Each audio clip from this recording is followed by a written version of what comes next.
Bom, pessoal, estamos aqui, né, no mais um episódio do Conversa com Ciência. Temos aqui hoje o nosso amigo Charles Casimiro, né, o C3, né, certo?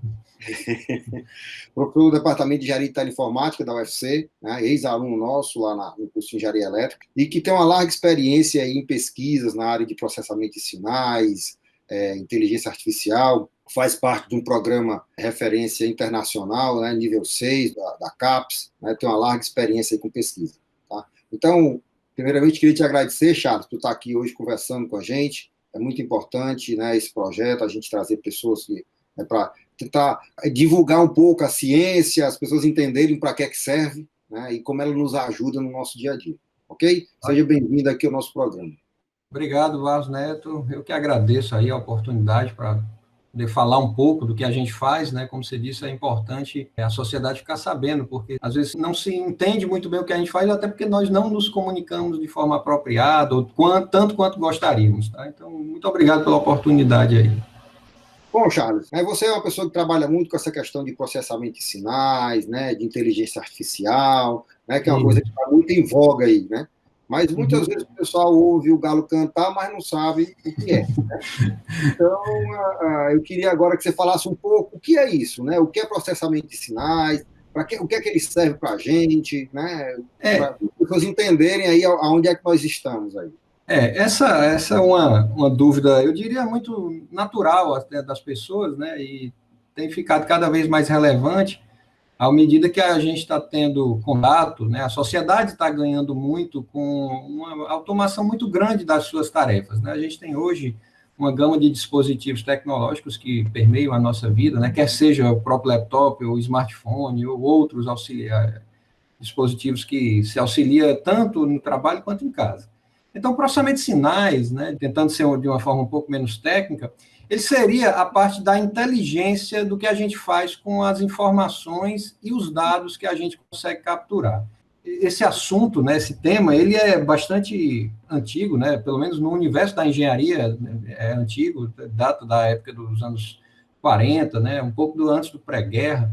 E a gente tem, assim, o boom está acontecendo um pouco nos últimos 20 anos, por conta do avanço da tecnologia, onde essa quantidade de informações, quantidade de dados, quantidade de sinais que nós temos transitando entre todos esses dispositivos que nós temos cada vez mais contato, se torna importante. Então, a gente, em essência, tenta modelar de alguma forma, assim, na linha da engenharia, né, de qualquer área da engenharia, onde a gente tenta modelar um certo problema a partir de algumas expressões matemáticas, só que agora o nosso problema é como retirar conhecimento, função de alguns dados que estão dispersos. Às vezes estão todos conosco, às vezes não.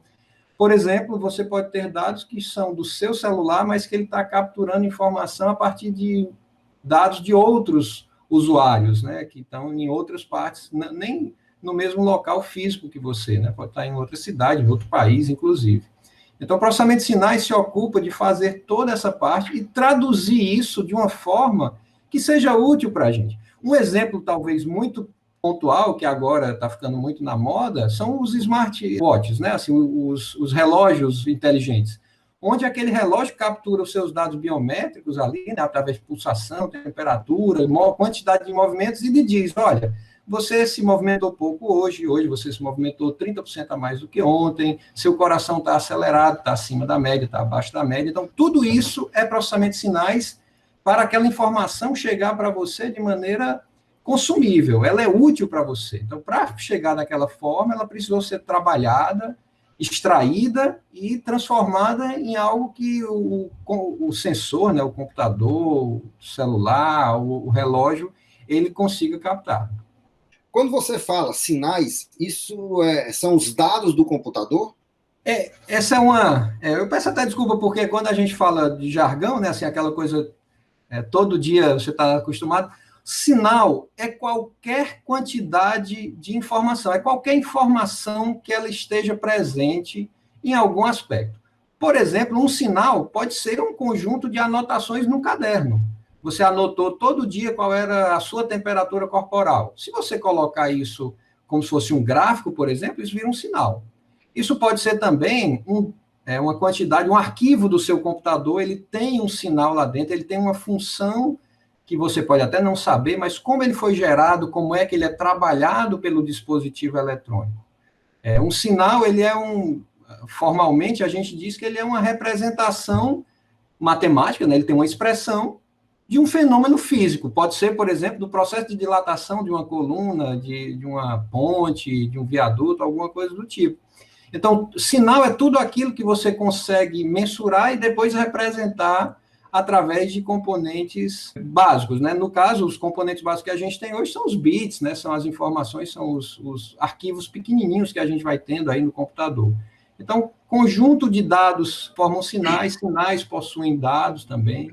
Ou seja, quando você hoje fala em Big Data, seria uma big quantidade de sinais. Exato. Assim, o Big Data, ele surge porque, como agora, né, voltando o exemplo que eu estava dando, olha, hoje você tem a capacidade de gerar informação de tantos dispositivos, tantas formas diferentes e tantas maneiras diferentes, que a gente começa a viver numa avalanche de informação. Então, esse Big Data é porque você tem muito dado, e nem sempre esses dados, eles estão, como nós chamamos, estruturados. Você não sabe onde é que a informação útil está.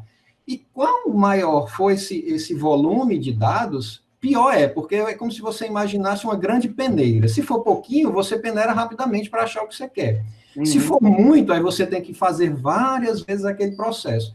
Então, as técnicas, elas mudam em função desse volume de dados. Tinha um dado antigamente, uns anos atrás, que falava assim, que um ser humano do século XX, ele produz em um dia a quantidade de informação que um ser humano no século XIX, ele colecionava ao longo da vida.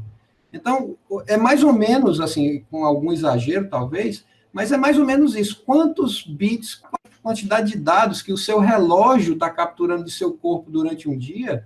E se você for colecionando isso com os dados que o seu celular está tendo, com os dados que o seu computador está tendo, e assim por diante, com todos esses outros dispositivos, aí a gente vai tendo um volume cada vez maior.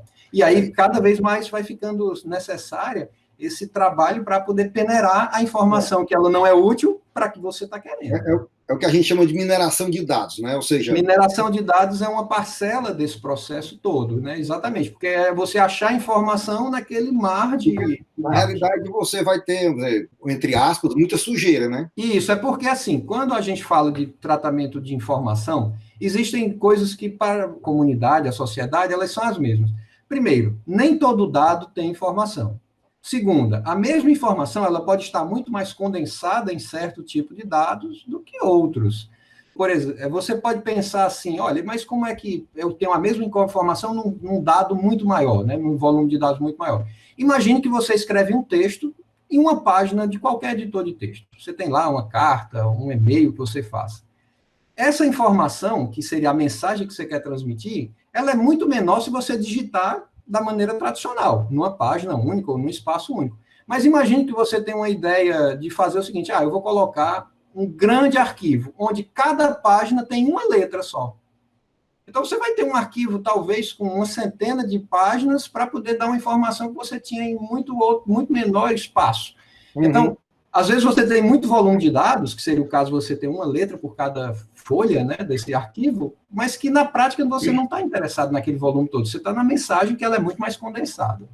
E às vezes também você tem o caso de, às vezes a mensagem ela está em dois lugares, às vezes de forma inconsistente, né? Isso. Eu posso estar uma informação num banco de dados, vou dar um exemplo, né? Assim, eu posso ter uma informação no IBGE, né, no banco de dados do IBGE, que está lá, e posso ter uma informação no banco de dados da Federação das Indústrias, né, sobre um dado sobre mercado, né? E às vezes eles não batem, né, a fonte ou então a maneira de você captar esse dado, eles podem ser divergentes. Então acho que você também tem que chegar e analisar, né, nesse processo de mineração também isso aí, né? Existem várias características dessa disponibilização dos dados ou da informação. O exemplo que você está usando ele é muito bom porque você diz, olha, existe também a diferença de metodologia. Pode ser que uma fonte tenha usado uma certa metodologia e ela captura outra. O que a gente também faz é porque, às vezes, você não está interessado naquele dado. Você está querendo saber o que é que aquele dado revela. E talvez ele revele a mesma coisa independente de onde ele esteja. A gente também faz muito isso, uma área que se aproveita disso, mas é porque não se fala formalmente disso, é, por exemplo, a área médica. Você faz vários exames médicos diferentes para calcular não, mas para fazer uma inferência sobre um problema, por exemplo, no coração. Alguém, olha, eu estou sentindo algum desconforto no coração, existe vários exames que você pode fazer para chegar no final e dizer, você não tem, espera-se, né? Não tem nenhum problema, então sim, você tem um problema, é dessa magnitude, dessa. E às vezes as informações elas são complementares. Os exames também são assim, você sabe que tem um problema e depois outro exame faz para ser mais específico, agora nessa parte do corpo, do órgão, etc. Então também é comum a gente ter informações, né, sinais, dados, etc., que elas estão apenas parcialmente conhecidas em algum lugar. A gente vê isso, por exemplo, agora, na questão da pandemia, quando você diz assim, olha, qual é a situação do país? É óbvio que essa informação ela não está num local só. Você tem que olhar as secretarias estaduais, cada uma tem o conhecimento do seu localzinho, e depois você combina para poder dizer como é que um país, uma região, etc., ela está. Esse exemplo ele também é fácil de você perceber. Ok, a informação ela pode não estar toda num só lugar, mas ela pode estar de forma onde eu não posso somente somar. Não é só somar os números do Ceará com os de São Paulo para poder ir pegando de cada um desses locais. Às vezes você tem dados que você tem superposição, você tem que tirar dado, tem que colocar dado para poder ver. Então, esse tratamento das informações que estão distribuídas, muitas vezes em local físico diferente, por exemplo, agora o pessoal que estiver assistindo a gente no YouTube provavelmente está pegando informação que está chegando de vários locais do mundo. Não está chegando de um servidor único, está sendo distribuído de vários pontos. E isso precisa fazer. Isso também é processamento de sinais. Essa reconstrução de informação, ou trabalhar essa informação que ela está distribuída em vários pontos, inclusive fisicamente distantes. E onde é que entra a inteligência artificial nesse processo aí? Então, a inteligência artificial é uma forma... Assim, esse termo inteligência artificial é uma coisa... eu diria que quase que mercadológica, né? Embora ela já exista e tenha se configurado mais fortemente ao longo da última década. Mas inteligência artificial são maneiras de você usar mecanismos mais rebuscados, tá? Tentando emular como o nosso cérebro processa. O nosso cérebro ele não processa as coisas de uma forma muito simples. O nosso cérebro ele é formado de células que elas estão interconectadas de maneira muito difusa, né? Se você basta ver quando você vê aquelas fotos às vezes, algumas reportagens, né, mostrando como é que os sinais elétricos se propagam no cérebro, eles não correm de uma maneira linear, não sai do ponto A para o ponto B, ela meio que se capilariza em vários pontos. Então, esse tipo de informação, ou melhor, esse tipo de processamento, ele tenta capturar essa maneira que o cérebro processa, de uma maneira que nós chamamos de não linear, porque você não é passado do ponto A para o ponto B, para o ponto C, que vai seguindo serialmente. Você pode, às vezes, ter que passar do ponto A para o ponto B, aí volta para o ponto A, que depois passa para o ponto C, e aí lá na frente você combina os dois.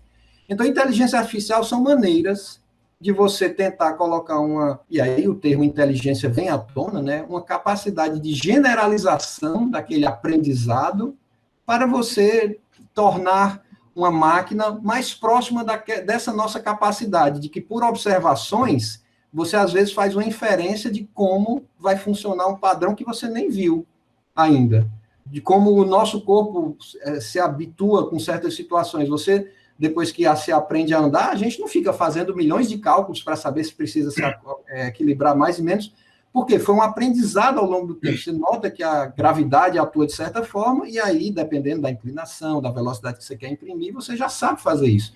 Então, a inteligência artificial é um conjunto de técnicas para fazer esse apanhado e extrair esses padrões, essas informações a partir de um conjunto grande, potencialmente Big Data, de como você está fazendo coisas que elas ficam escondidas, fica muito subjacente ali, né? Fica atrás de muitas camadas, e aí a inteligência artificial seria tentar remover essas camadinhas de como você está na frente ali. Tentando entender, né, como você hoje tem uma grande quantidade de dados, né, ou seja, uma grande dados e informações. Né? Então, hoje você está capacitado, e isso também, né, se você for comparar, até como você mencionou, né, o homem há 200, 300 anos, ele não tinha a quantidade de dados que hoje nós temos. o cérebro também precisou aprender a trabalhar todos esses dados ao longo do tempo, né, do ser humano. E agora nós estamos querendo fazer a mesma coisa com o computador. Isso, a gente está querendo fazer com alguns computadores essa capacidade da gente ser entendido. Por que é que depois de certo tempo que você tem amizade, algum relacionamento com outro humano, você já conhece a pessoa, ela está mais triste, você nota só pela face. E fazer esse tipo de informação, que ela não é óbvia de uma forma, a gente aprende com a convivência, você vê a pessoa várias vezes, não, agora eu sei que é diferente quando ela está alegre, quando está triste. Então, essa maneira de você fazer uma extrapolação, a partir de um conjunto de informações, você predizer outra, é que é muito difícil. E é isso que a inteligência artificial se propõe. Quando a gente entra nos aspectos mais técnicos, aí a gente vai ver que tem tentativas, como eu disse, de mimetizar o nosso comportamento, né, de copiar esse comportamento cerebral ou outros comportamentos que são padrões tipicamente do que nós denominamos, né, nós humanos denominamos inteligência, que é essa trabalhar com informações incompletas e extrapolar para outras. O computador sempre foi uma máquina, né? Ou seja, ele nos ajudava no processamento de dados. Tanto é que antigamente, né, era um processamento de dados, né? Ou seja, ele acelerava. E tinha um professor, meu professor, muito famoso na universidade, professor Carneirinho, Zé Carneiro de Andrade, que na época a gente era aluno, ele chamava o computador de burrinho, né? Porque ele brincava, né, que o computador, na realidade, ele fazia o que você mandava. O que você mandava fazer, ele fazia, né? Porque ele era realmente um trabalho muito de processamento de dados. Hoje ele foi além disso aí, né? Além dele processar os dados, ele também extrapola, né, e traz, vamos dizer, decisões e situações além de processar o dado, né? Ele pensa um pouquinho, a partir daquilo ali, ele pensa e sugere algumas coisas que você pode seguir ou não. Eu complementaria, Barros, de uma forma talvez um pouco diferente. Eu não diria que ele é capaz necessariamente de pensar, mas por conta de nós termos muito dado, a gente é capaz de mostrar ao computador, dependendo de como você apresente isso, uma quantidade de opções muito grande. E aí ele vai, a partir de um número potencialmente infinito, digamos, de opções, ele vai escolher uma que é mais possível de ser parecida com aquilo que você estava interessado. E aí você fica tendo assim, poxa, ele é muito inteligente, ele pensou como eu. Mas às vezes é porque você o treinou, né? E esse é o termo. A gente treina o computador a ele nos copiar. E essa cópia depende de dados. Por isso que está sendo tão em moda agora, porque nós temos muitos dados.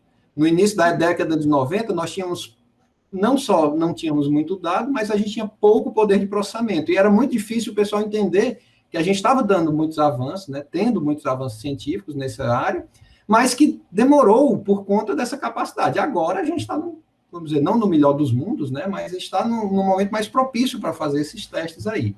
E a gente tem essa impressão, né, basta ver quantas vezes você se surpreende com o seu celular lhe dando uma sugestão de rota, diz assim, olha, eu queria ir para minha casa, aí diz, vai por aí, nossa, eu nunca pensei, então, porque ele tem muitas informações, ele está coletando informações e que você está ajudando essas decisões dele parecerem com as suas quando você sinaliza que aquilo é bom ou não. Né? Aqueles likes, curtidas, que se tem tantas plataformas agora, elas usam isso também, para poder fazer essa inteligência, né, parecer mais com você. Você fica uma cópia do que você está sendo observado, né, a partir do mundo virtual, né, onde trafegam esses dados, esses sinais aí de maneira mais intensa.